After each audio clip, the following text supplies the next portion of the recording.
नमस्कार. ITI electrical E study या चॅनलवरती आपले सर्वांचे हार्दिक स्वागत आहे. आज या ठिकाणी आपण इलेक्ट्रिशियन द्वितीय वर्ष थिअरी यामधील जे इलेक्ट्रॉनिक्स प्रकरण आहे त्यामधील कॅथोड रे ऑसिलोस्कोप म्हणजे CRO याबद्दल थोडक्यात माहिती घेणार आहोत. चला तर मग बघूया कॅथोड रे ऑसिलोस्कोप म्हणजेच CRO.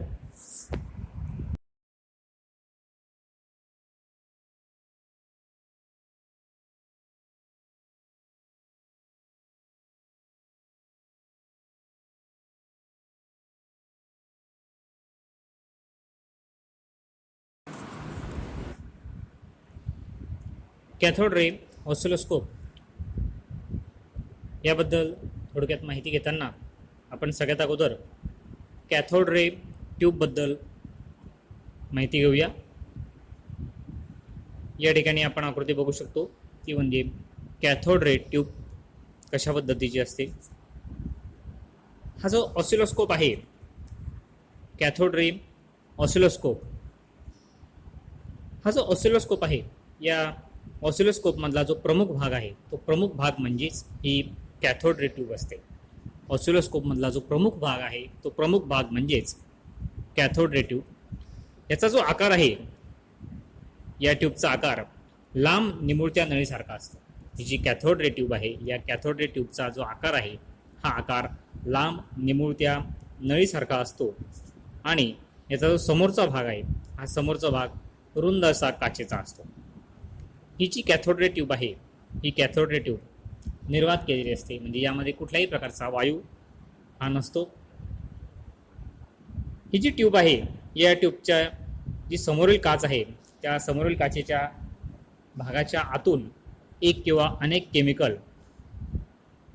फॉस्फरच्या थराचे कोटिंग या ठिकाणी केलेलं असतं. ही जी ट्यूब आहे या ट्यूबचा जो समोरचा काचेचा भाग आहे त्या समोरच्या काचेच्या भागाला एक किंवा अनेक केमिकल फॉस्फरचे थराचं कोटिंग हे या ठिकाणी केलेलं असतं. ट्यूबचा जो समोरचा भाग आहे समोरचा भाग स्क्रीन म्हणून या ठिकाणी कार्य करतो. ही जी ट्यूब आहे या ट्यूबचा समोरचा भाग हा स्क्रीन म्हणून कार्य करत असतो आणि ही जी स्क्रीन आहे ही स्क्रीन फ्लोरोसंटच्या गुणधर्माची असते. ही जी कॅथोड रेची जी ट्यूब आहे या ट्यूबची जी स्क्रीन आहे ती स्क्रीन फ्लोरोसंटच्या गुणधर्माची असते, कारण यावर आढळणारे जे इलेक्ट्रॉन आहेत त्या इलेक्ट्रॉन बीमची फ्रिक्वेन्सी ही जे दिसणारे प्रकाश आहे म्हणजे दृश्य असणारा जो प्रकाश आहे त्या प्रकाशापेक्षाही जास्त असते. आणि या फ्लोरोसंट स्क्रीनमुळे जी अदृश्य फ्रिक्वेन्सी आहे ती अदृश्य फ्रिक्वेन्सी आपल्याला दृश्यमान म्हणजे अदृश्य असणारी फ्रिक्वेन्सी ही दिसायला सुरुवात होते. ही जी कॅथोड रे ट्यूब आहे याची जी रचना आहे ती रचना आपण या ठिकाणी आकृती बघू शकतो की हा जो CRT म्हणजे कॅथोड रे ट्यूब आहे याच्या आतील जे इलेक्ट्रोड आहेत त्या इलेक्ट्रोडची रचना या ठिकाणी दाखवली आहे. कॅथोड रे ट्यूबचा जो बिल्ट इन हीटर आहे हा बिल्ट इन हीटर या ठिकाणी कॅथोड म्हणून कार्य करतो. कॅथोड रे ट्यूबचा आतमध्ये जो बिल्ट इन हीटर आहे तो कॅथोड म्हणून कार्य करतो. कॅथोड कंट्रोल G1 या ठिकाणी बघू शकतो आपण G1 कॅथोड कंट्रोल G1. नंतर ॲक्सेलरेटिंग ग्रिड्स G2, G4 आणि focus grid G3. Cathode control G1, accelerating grid G2, G4 आणि फोकस ग्रिड G3 मिळून या ठिकाणी इलेक्ट्रॉन ग्रिड म्हणजे G4 तयार होतात. या ठिकाणी इलेक्ट्रॉन ग्रिड G4 आणि फिक्स ग्रिड G3 यांना आपण ॲक्सेलरेटिंग ग्रिड आणि फोकसिंग ॲनोड म्हणून देखील या ठिकाणी ओळखतो. या ठिकाणी जे फोकस ग्रिड G3 जे इलेक्ट्रॉन ग्रिड G4 आणि फिक्स ग्रिड G3 यांना आपण ॲक्सेलरेटिंग ग्रिड आणि फोकसिंग ॲनोड म्हणून ओळखतो. ग्रिड म्हणजे काय तर ग्रिड म्हणजे एक छोटं छिद्र असलेला भरीव धातूचा तुकडा या ठिकाणी ग्रिड म्हणून वापरलेला असतो. एक छोटं छिद्र असलेला भरीव धातूचा तुकडा या ठिकाणी ग्रिड म्हणून वापरलेला असतो.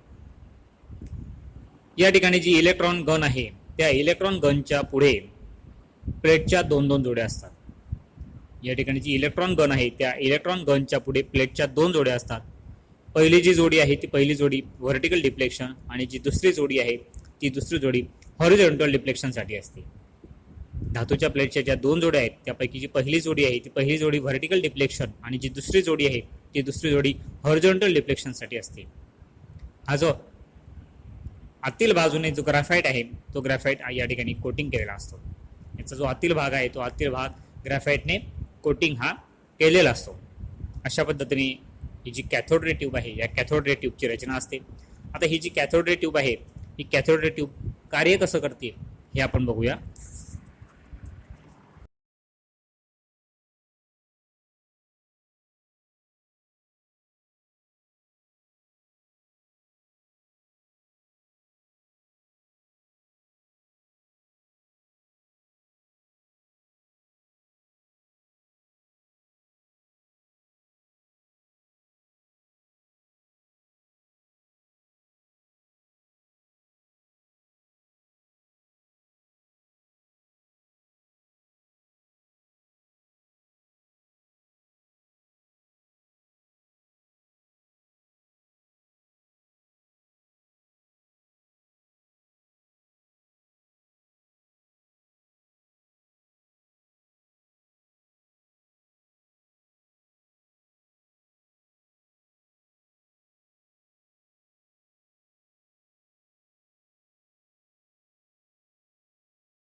आता आपण बघूया की जी कॅथोड रे ट्यूब आहे त्या कॅथोड रे ट्यूबचं कार्य कसं चालतं, फंक्शन ऑफ CRT.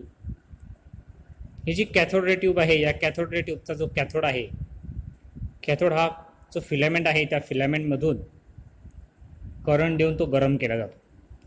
कॅथोड रेचा जो कॅथोडचा फिलामेंट आहे यामधून विद्युत प्रवाह पाठवून तो गरम केला जातो आणि हा जो गरम केलेला कॅथोड आहे त्या कॅथोडमधून जे इलेक्ट्रॉन्स आहेत ते इलेक्ट्रॉन्स बाहेर पडतात आणि हे जे इलेक्ट्रॉन्स आहेत हे इलेक्ट्रॉन त्या ठिकाणी असलेले जे ग्रीड आहेत त्या ग्रीडमध्ये सोडले जाऊन त्यांचे जे होल आहेत त्या हॉलमधून ते पास होतात. ॲनोड G2, G3 आणि G4 यांना बाहेरून कॅथोडपेक्षा जास्त पॉझिटिव्ह पोटेन्शियल व्होल्टेज हे दिलं जातं आणि ग्रीडमधून येणारे जे इलेक्ट्रॉन्स आहेत ते इलेक्ट्रॉन्स उच्च पोटेन्शियल ॲनोडने हालचाल करतात. ग्रीडमधून पास होणारे जे इलेक्ट्रॉन्स आहेत हे इलेक्ट्रॉन्स उच्च पोटेन्शियल ॲनोडने हालचाल करतात आणि हे चालू असताना त्या ॲनोडमधून जाताना हे जे इलेक्ट्रॉन्स आहेत हे इलेक्ट्रॉन्स एका स्ट्रीममध्ये म्हणजे एका रेषेतील अरुंद प्रवाहात ते रूपांतरित होतात. या ठिकाणी हे इलेक्ट्रॉन्स हे वाहताना एका स्ट्रीममध्ये म्हणजे एका रेषेतला जो अरुंद प्रवाह आहे त्या प्रवाहात ते रूपांतरित होतात आणि त्या ठिकाणी उच्च वेग असलेली जी इलेक्ट्रॉन स्ट्रीम आहे ती स्ट्रीम डिफ्लेक्शन फेटमधून पास होऊन ट्यूब स्क्रीनवरती ते आढळतात आणि हा जो स्क्रीन आहे हा स्क्रीन आत फायनल ॲनोडला इलेक्ट्रिकली जोडलेला असतो आणि ॲनोडच्या पोटेन्शियलला जेवढे पोटेन्शियल असते तेवढेच याचे पोटेन्शियल होते. त्यामुळे स्क्रीनपर्यंत जाणारे जे इलेक्ट्रॉन्स आहेत त्या इलेक्ट्रॉन्सला परतीचा मार्ग या ठिकाणी उपलब्ध होत असतो. ज्या ठिकाणी हे जे इलेक्ट्रॉन्स आहेत हे इलेक्ट्रॉन त्या बीमवरती आढळतात त्या ठिकाणी स्क्रीनवरती प्रखर असा प्रकाशबिंदू दिसतो. ज्या ठिकाणी इलेक्ट्रॉन बीमवरती ज्या ठिकाणी आढळतात त्या ठिकाणी स्क्रीनवरती प्रखर असा प्रकाशबिंदू दिसतो आणि ही जी इलेक्ट्रॉन गन आहे या इलेक्ट्रॉन गनमधून इलेक्ट्रॉन बीम निघाल्यानंतर तो डिफ्लेक्टिंग प्लेटला दिलेल्या व्होल्टेजद्वारे नियंत्रित त्या ठिकाणी करता येतो किंवा त्याला वळण देखील देता येत असते. तसेच जी व्हर्टिकल डिफ्लेक्टिंग प्लेट आहे त्या व्हर्टिकल डिफ्लेक्टिंग प्लेटला दिलेल्या व्होल्टेजमुळे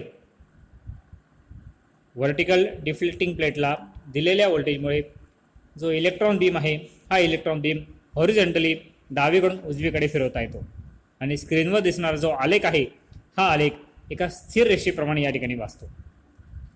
कारण या ठिकाणी जो इलेक्ट्रॉन बीम आहे त्या इलेक्ट्रॉन बीमची जी वेगाने मागे पुढे होणारी जी हालचाल आहे ती हालचाल होत असते आणि दोनपैकी कोणतेही एका डिफ्लेक्टिंग प्लेट जी आहे त्या प्लेटला व्होल्टेज या ठिकाणी दिलेलं नसते.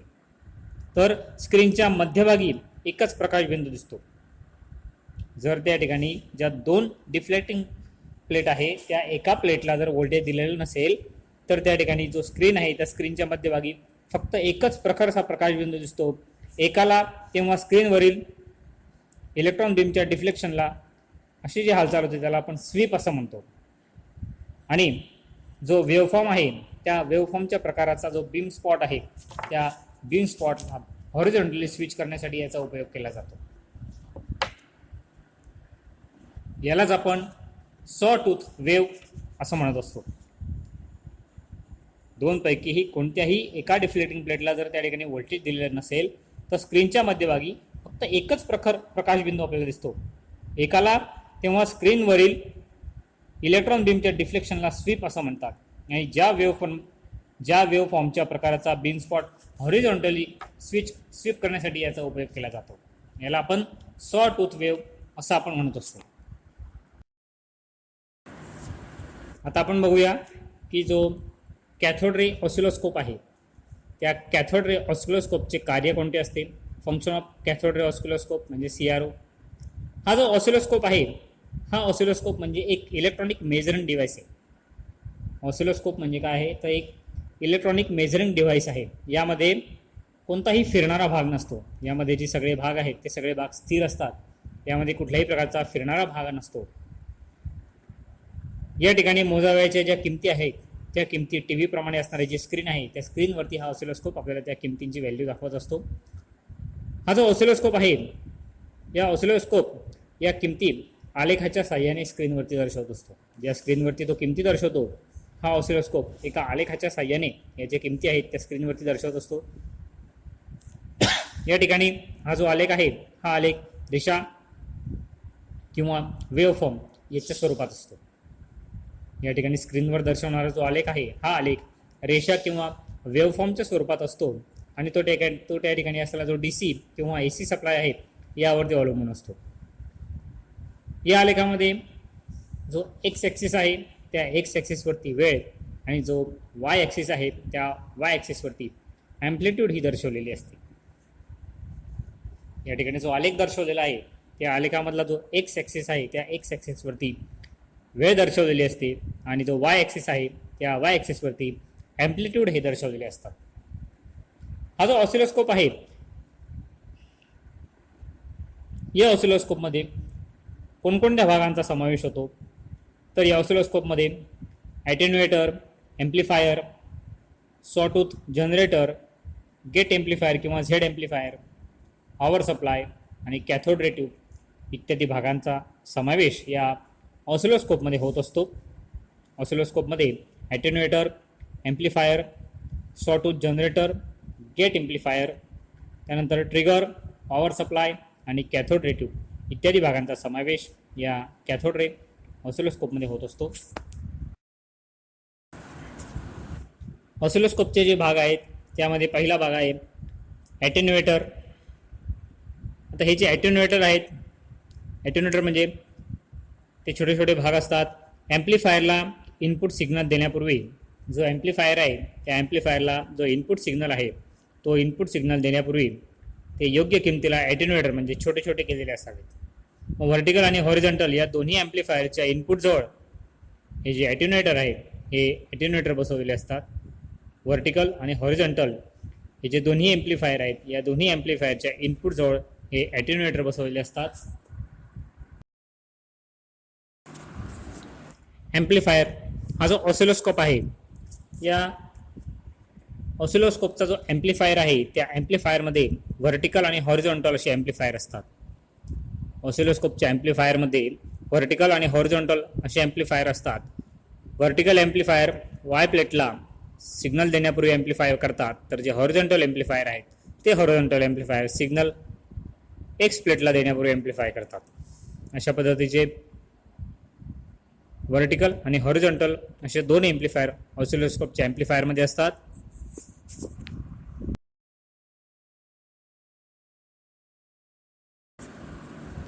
पुढचा जो भाग आहे तो म्हणजे सॉटूथ जनरेटर.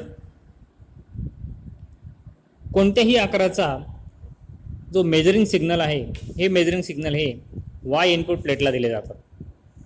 कोणत्याही आकाराचा मेजरिंग सिग्नल हे वाय इनपुट प्लेटला दिला जातो व नंतर तो स्क्रीनवर दिसतो. एक्स प्लेटवरती येणारे जे सिग्नल आहेत ते सिग्नल असे असावे की त्याची प्रतिमा ही वाय प्लेटवर सिग्नलसारखी असावी.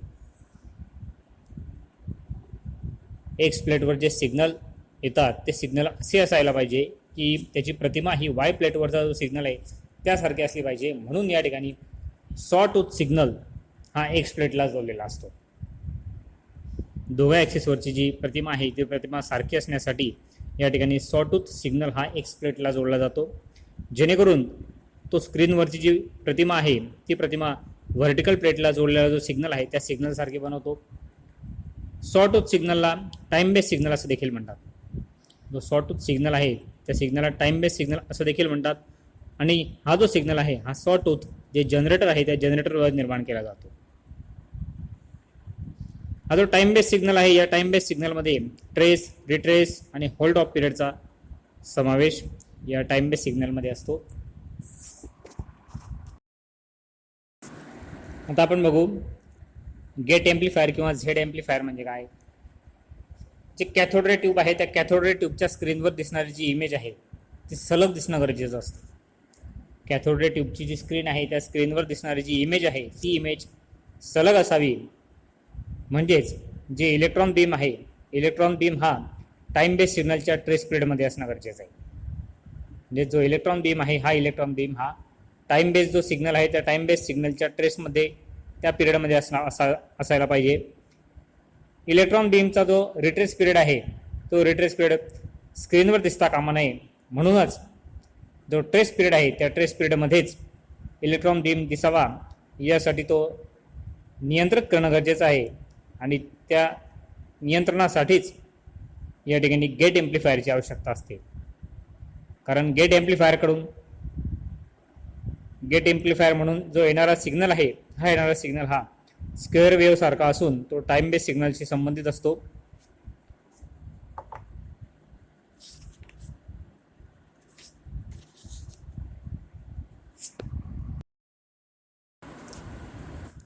ट्रिगर म्हणजे काय. जो measuring signal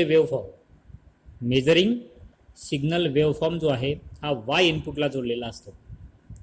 measuring signal waveform जो आहे हा वाय इनपुटला जोडलेला असतो. स्क्रीनवर जो वेव्हफॉर्म आहे हा वेव्हफॉर्म स्थिर करण्यासाठी जो टाईम बेस सिग्नल आहे त्या टाईम बेस सिग्नलचा सुरुवातीचा पॉईंट वाय हा इनपुटला जोडलेला जो सिग्नल आहे त्या इनपुटला जोडलेल्या सिग्नलशी जोडलेला आणि संबंधित असायला पाहिजे. यालाच आपण सिंक्रोनायझेशन असं म्हणतो.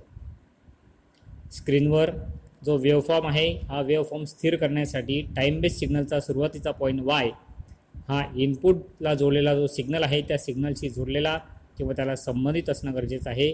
यालाच आपण सिंक्रोनायझेशन असं म्हणतो. आणि सिंक्रोनायझेशन करणारी जी फंक्शनल स्टेज आहे त्या फंक्शनल स्टेजलाच आपण ट्रिगर असं म्हणतो. हा जो ट्रिगर आहे हा ट्रिगर टाईम बेस ट्रिगर करण्यासाठी पल्स किंवा इम्पल्स निर्माण करतो. ज्यावेळेस टाईम बेस हा प्रत्येक वेळेस एक सॉटूथ वेव्ह फॉर्म निर्माण होते. ऑसिलोस्कोपचे 3 ट्रिगरिंगचे प्रकार आहेत. ऑसिलोस्कोपमध्ये जे ट्रिगरिंग आहे त्या ट्रिगरिंगचे 3 प्रकार आहेत. पहिला आहे इंटरनल ट्रिगरिंग, दुसरा आहे एक्सटर्नल ट्रिगरिंग आणि तिसरा आहे लाईन ट्रिगरिंग. पहिला आहे इंटरनल ट्रिगरिंग, दुसरा आहे एक्सटर्नल ट्रिगरिंग आणि तिसरा आहे लाईन ट्रिगरिंग.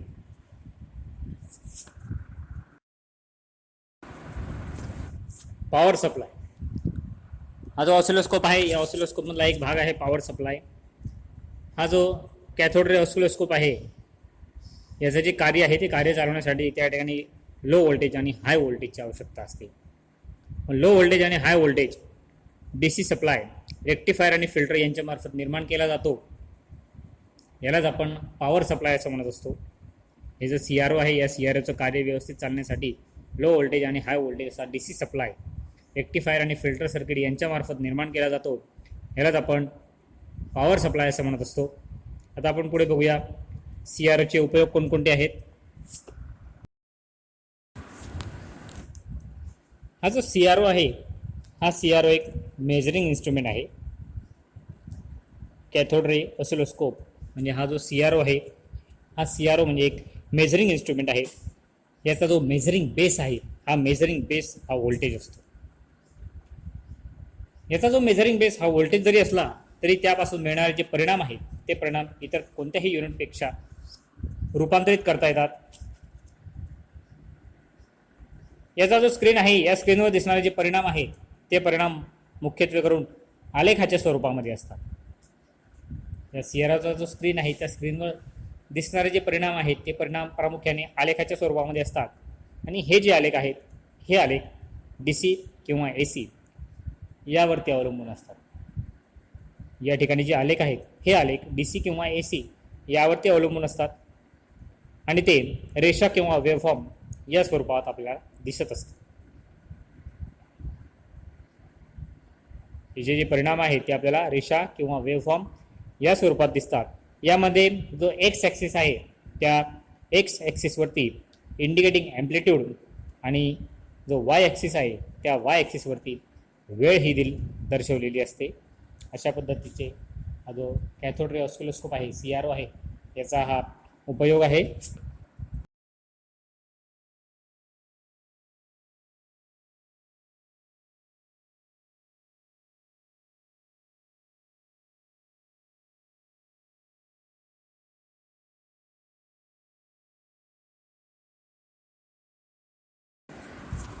आज या ठिकाणी आपण CRO म्हणजे कॅथोड रे ऑसिलोस्कोप याबद्दल थोडक्यात माहिती घेतली.